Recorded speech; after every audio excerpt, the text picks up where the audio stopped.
No turbilhão da história humana, há um enigma que atravessa os séculos, uma profecia tão antiga quanto o próprio tempo.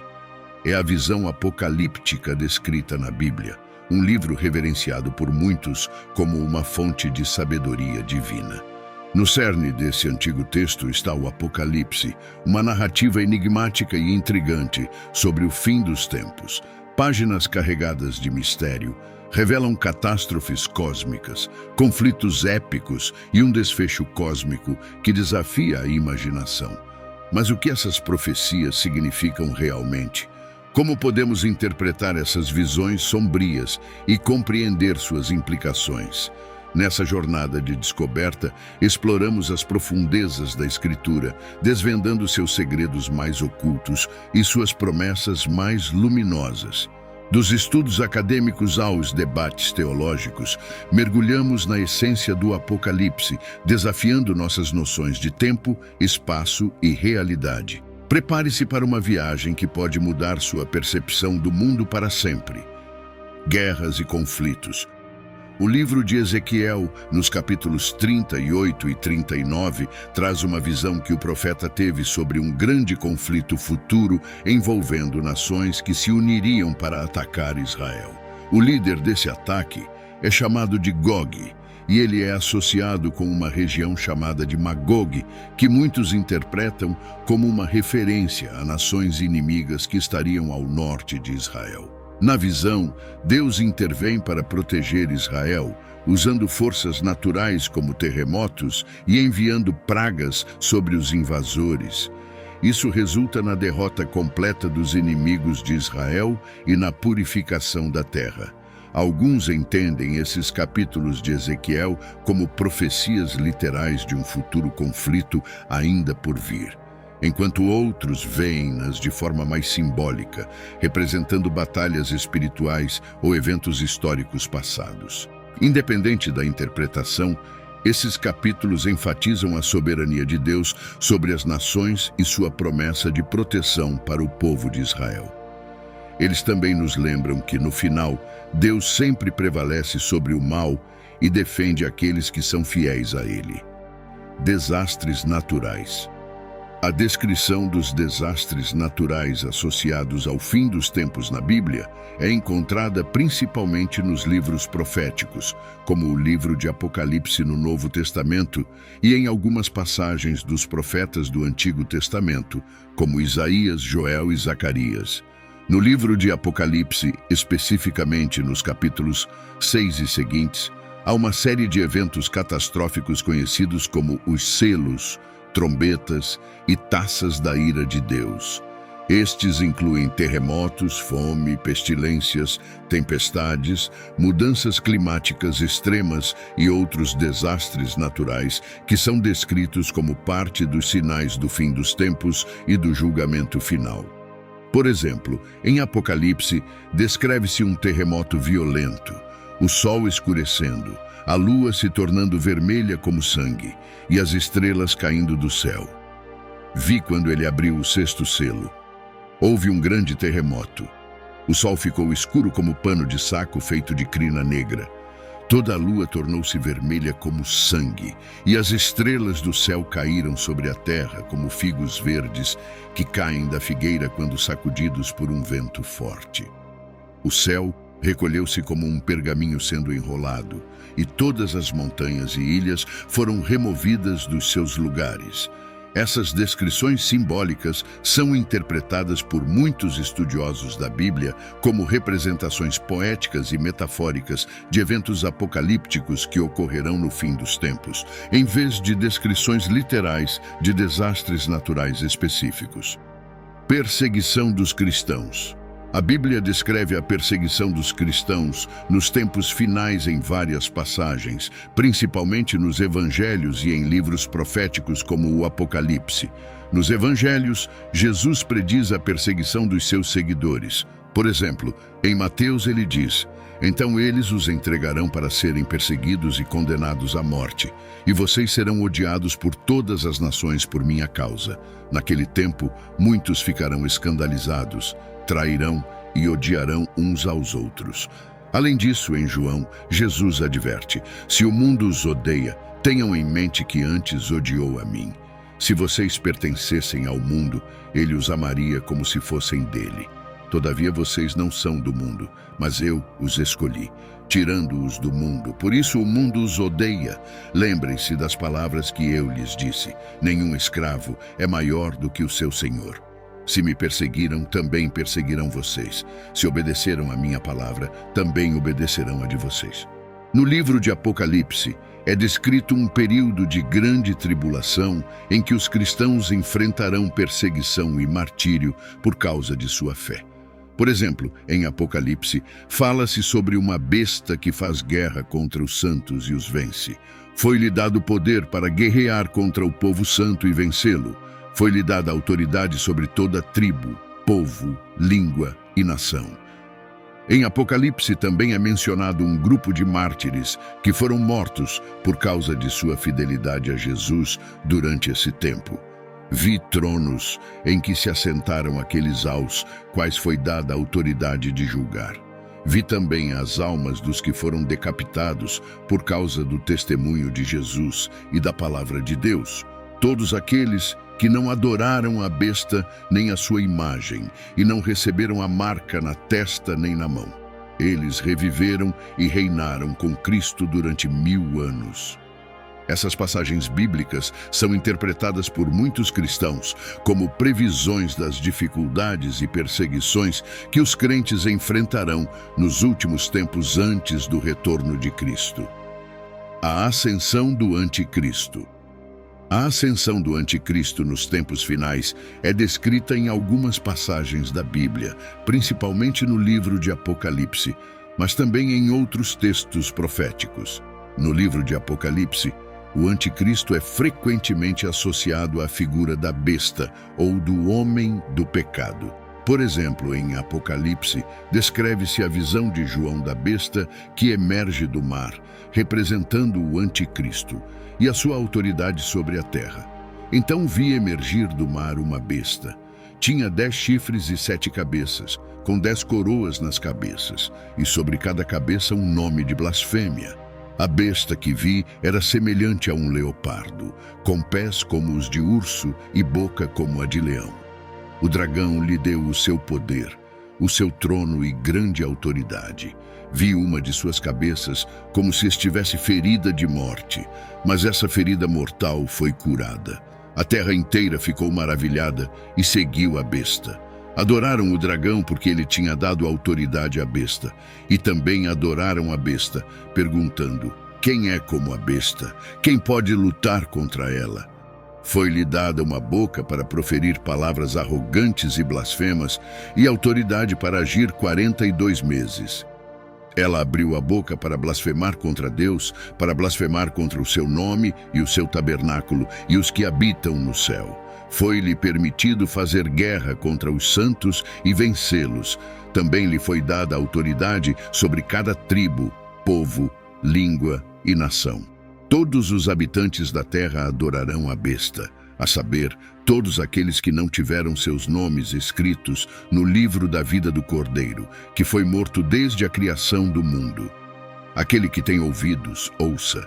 Se alguém há de ir para o cativeiro irá. Se alguém há de ser morto à espada terá de ser morto. Esta é a perseverança e a fidelidade dos santos. Essa passagem descreve o Anticristo exercendo grande poder e influência sobre a terra, sendo adorado por muitos e perseguindo os santos de Deus.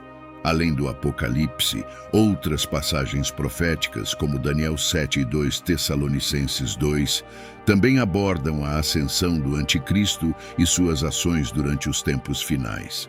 Essas descrições são interpretadas por muitos cristãos como alertas sobre um líder político ou religioso que surgirá para enganar o mundo e se opor a Deus antes do retorno de Jesus Cristo. A Grande Tribulação. A Grande Tribulação nos tempos finais é descrita em várias passagens da Bíblia, com destaque para o livro de Apocalipse, mas também em outras partes das Escrituras, como nos Evangelhos e nos livros proféticos do Antigo Testamento. No livro de Apocalipse, a grande tribulação é descrita como um período de intensa angústia e sofrimento que ocorrerá antes do retorno de Jesus Cristo para julgar o mundo. Este período é caracterizado por uma série de eventos catastróficos e juízos divinos sobre a terra. Por exemplo, em Apocalipse, descreve-se uma visão de uma grande multidão que saiu da grande tribulação, lavada no sangue do Cordeiro. E eu lhe disse: meu Senhor, tu o sabes. E ele me disse: estes são os que vieram da grande tribulação e lavaram suas vestes e as branquearam no sangue do Cordeiro. Além disso, em Apocalipse, descreve-se uma série de cataclismos naturais e juízos divinos que ocorrerão durante este período. Houve então relâmpagos, vozes, trovões e um grande terremoto. Nunca houve um terremoto como aquele desde que o homem existe sobre a terra. Tão grande foi o tremor. A grande cidade foi dividida em 3 partes, e as cidades das nações caíram. Deus lembrou-se de Babilônia, a grande, e lhe deu o cálice do vinho do furor da sua ira. Todas as ilhas fugiram e os montes desapareceram. Grandes pedras de granizo, de cerca de 35 quilos cada uma, caíram do céu sobre os homens. Eles blasfemaram contra Deus por causa da praga do granizo, porque a praga era terrível. Essas passagens descrevem a grande tribulação como um período de sofrimento sem precedentes, no qual a ira de Deus é derramada sobre a terra como julgamento pelos pecados da humanidade.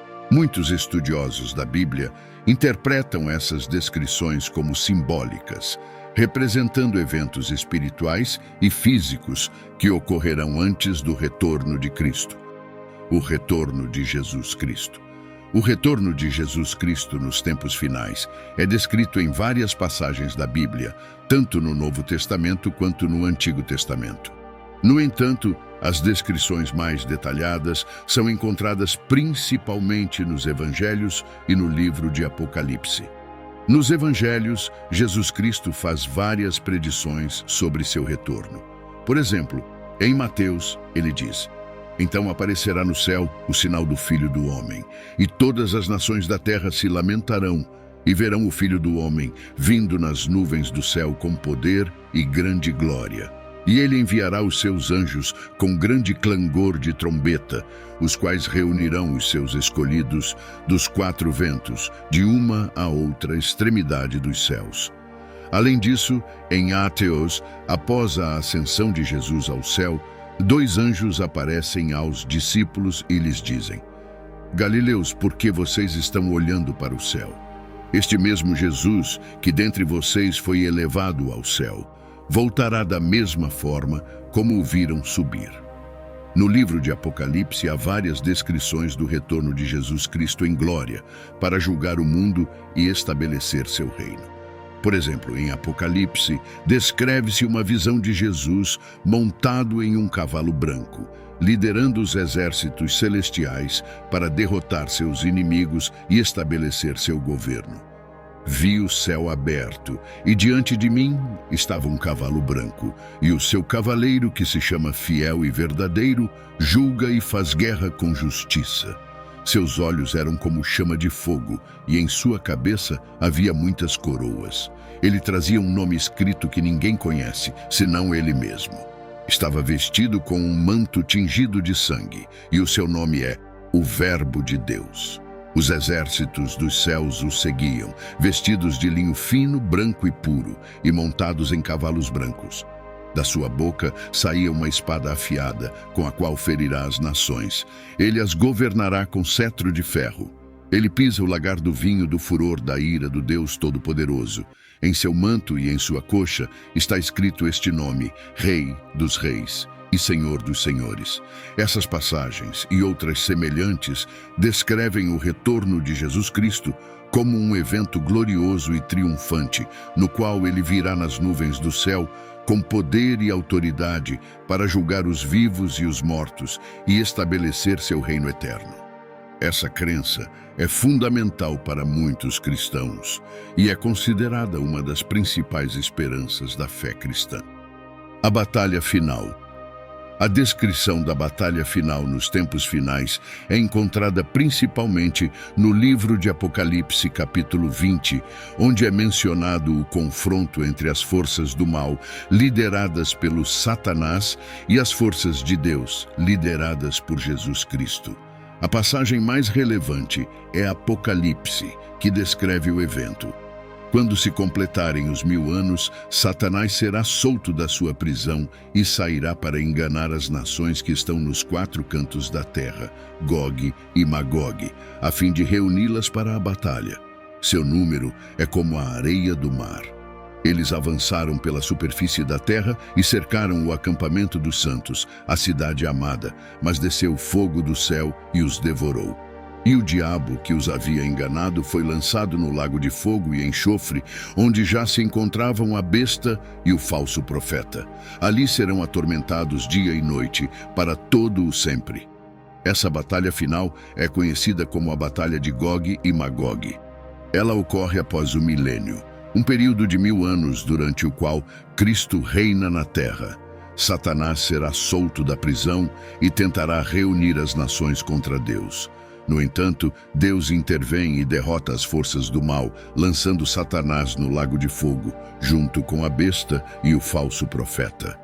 Embora a descrição da batalha final seja encontrada principalmente em Apocalipse, há referências a eventos semelhantes em outros livros proféticos, como Ezequiel 38 e 39, que também falam sobre uma batalha contra Gog e Magog.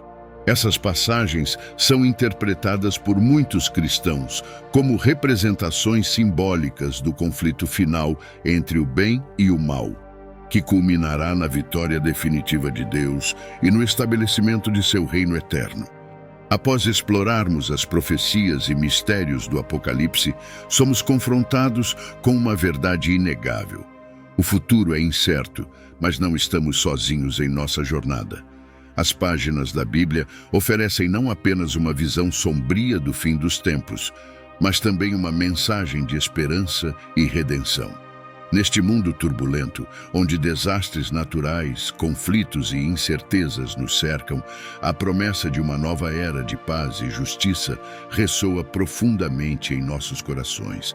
Que possamos encontrar conforto e inspiração na fé e que nossas ações sejam guiadas pela esperança de um amanhã melhor. O Apocalipse não é apenas uma história de destruição, mas também um lembrete poderoso de que, mesmo nos momentos mais sombrios, a luz da verdade e do amor nunca se apaga completamente. Que possamos enfrentar o futuro com coragem, confiança e compaixão, sabendo que no final a promessa da vida eterna aguarda aqueles que permanecem fiéis. Que esta jornada de descoberta nos ajude a encontrar significado e propósito em meio ao caos e que possamos seguir adiante com esperança, fé e determinação. O Apocalipse é apenas o começo de uma história ainda maior, a história da humanidade, em busca de sua verdadeira essência e destino.